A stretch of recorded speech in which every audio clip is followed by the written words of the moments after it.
Good morning. It's Wednesday morning.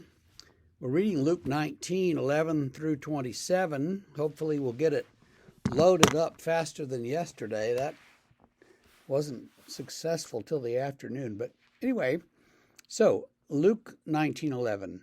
As they heard these things, he proceeded to tell them a parable, because he was near to Jerusalem, and because they supposed that the kingdom of God was to appear immediately.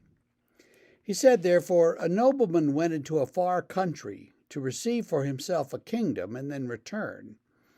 Calling 10 of his servants, he gave them 10 minas and said to them, engage in business until I come.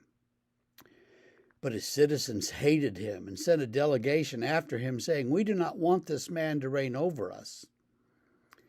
When he returned, having received the kingdom, he ordered these servants to whom he had given the money to be called to him, that he might know what they had gained by doing business. The first came and said, Lord, your mina has made 10 minas more. And he said to him, well done, good servant. Because you have been faithful in very little, you shall have authority over 10 cities. The second came and said, Lord, your mina has made 5 minas. And he said, and you are to be over 5 cities. Then another one came, saying, Lord, here is your mina, which I kept laid away in a handkerchief, for I was afraid of you, because you are a severe man. You take what you did not deposit, you reap what you did not sow. And the man said to him, I will condemn you with your own words, you wicked servant. You knew that I was a severe man, taking what I did not deposit and reaping what I did not sow. Why then did you not put my money in the bank? And at my coming I might have collected it with interest. And he said to those who stood by, take the mina from him and give it to the one who has the 10 minas. And they said, Lord, he has 10 minas. But I tell you that to everyone who has, more will be given. And from the one who has not, even what he has will be taken away. But as for these enemies of mine who did not want me to reign over them, bring them here and slaughter them before me. Well, so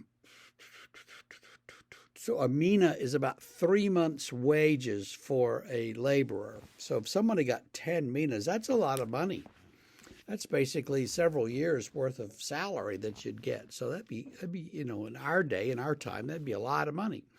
Well, and it's the familiar story. Somebody gets some, and they do business with it, and they end up with 10 times as much, and the other guy has 5 times as much, and then the third guy's kept his safe, in a hole in the ground, and didn't get any interest or anything, but here's your initial investment back.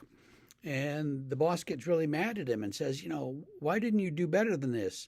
And I can't, to whoever has little, even what he's got will be taken away, and to who has a lot, he'll get more. That just sounds to me like a justification for the kind of capitalism that we see rampant among us. Those who are wealthy, the money just generates more money because of interest and things like that. It's set up for the wealthy. And for those who are poor, even what little bit of money they have gets taken away by various fees and, people charging exorbitant rents and prices for things like groceries, and all of a sudden they have nothing. That's the way that our society is organized these days, and if you don't like that, don't blame me, but it's a terrible thing, and I don't think Jesus is endorsing that. I think he's saying, to these businessmen guys, hey, you should take what you've got and you should make it work for you. You should take the talents that you have and make it work for you. If you're really good at academics, you should learn stuff and create new knowledge. If you're really good at physical labor, then build something. Whatever you're good at, use that talent to to make the world a better place. I think that's what he's saying. I don't think I'm twisting it too much. Toward the end there, he says, these enemies of mine that didn't want me to come back and be the ruler, kill them. I think Jesus gets into character there, and I don't think he really endorses that either, frankly. But that is what it says. So we'll have to struggle with that a little bit as time goes by. So for you today, I think what this might mean is whatever your talent is, use it. Let it thrive. Do something good with it. Make the world a better place. Because we need a lot of bettering in this world, don't we? See you tomorrow.